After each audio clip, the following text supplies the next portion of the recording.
ونستغفره ونستهديه ونعوذ بالله من شرور أنفسنا ومن سيئات أعمالنا إنه من يهده الله فلا مضل له ومن يضلل فلا هادي له أشهد أن لا إله إلا الله وحده لا شريك له وأشهد أن سيدنا ونبينا محمدا عبده ورسوله لا نبي بعده اللهم صل وسلم وبارك على سيدنا ومولانا محمد وعلى آله وصحبه أجمعين أما بعد.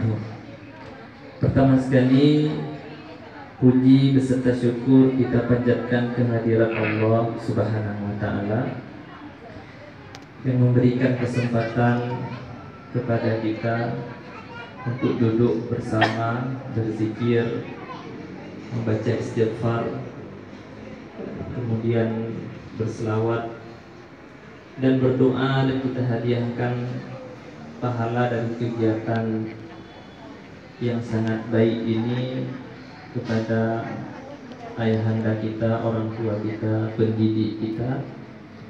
Mudah-mudahan ketika Rasulullah SAW mengatakan apabila seorang laki-laki terus mulazamah dengan masjid, dengan rumah-rumah Allah, maka bersaksikanlah itulah orang yang beriman. Kalau kita terikat hati dengan masjid saja, Rasul sudah memberikan satu kesaksian kepada sahabat yang ada di dekatnya, itu orang yang beriman. Jadi tanda keimanan salah satunya ada keterikatan hati dengan rumah Allah. Kalau duduk saja beriktikaf, datang ke rumah Allah, sudah ada kesaksian dari Rasul. Apalagi seorang yang sudah mempersiapkan sesuatu untuk waktu yang lebih jauh, yang tidak ada batasnya, pahala mengalir setelah kematian, membina sebuah rumah Allah. Tentu saja itu lebih daripada bukti keimanan yang sudah dipersaksikan oleh Rasulullah kepada sahabat-sahabat. Yang saya hormati Ahlul Bait, keluarga, tentu saja mata pasti menangis, hati pasti bersedih ketika saat perpisahan itu terjadi, dan kita semua akan berpisah. Tapi kesedihan itu kita ungkapkan dengan sebuah kata yang sangat diridhai oleh Allah Subhanahu wa taala, penuh dengan keridhaan. Langsung ketika kita mendengar, ketika kita menyaksikan, kita mengucapkan sebuah kalimah yang sangat mulia, inna lillahi wa inna ilaihi raji'un. Kita semuanya hakikatnya milik Allah. Allah amanahkan sedikit kehidupan untuk beramal, berbuat. Tiba masa tidak sedikit berkurang, tidak dipercepat sedikit pun. Ketika panggilan itu sudah tiba, maka saat itulah berpisah.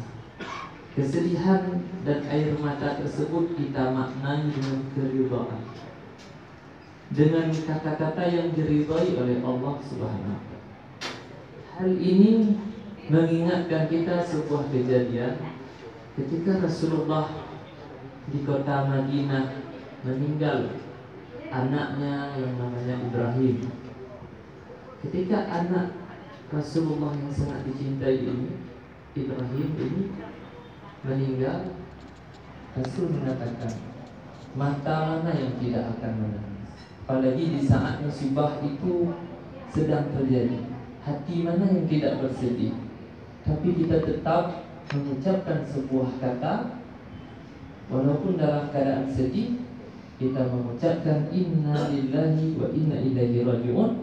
Dan itu sebuah ungkapan tauhid yang sangat tinggi, pengakuan kita hamba ini bahwasanya kita ini milik Allah, bahwasanya hidup ini adalah amanah, dan bahwasanya tiba masa kita akan kembali pada panggilan tersebut.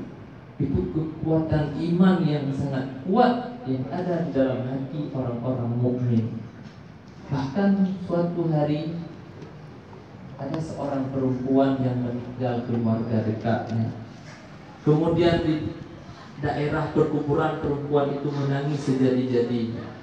Datang Rasulullah mengingatkan, tidak boleh menangis berlebihan di perkuburan. Kemudian perempuan ini mengatakan, engkau tidak mengalami apa yang aku alami. Kemudian sahabat memberitahu perempuan ini, tahukah engkau wahai seorang ibu-ibu yang tadi menegur anda itu adalah baginda Rasulullah Sallallahu Alaihi Wasallam. Karena ibu-ibu ini tadi dengan sangat emosi, dengan sangat sedih, sampai dia tidak mengenal siapa yang menegurnya tadi. Akhirnya setelah beliau kembali, semua orang kembali dari perkuburan, datang menjumpai Rasulullah. Ya Rasulullah, aku mohon maaf atas ucapanku tadi.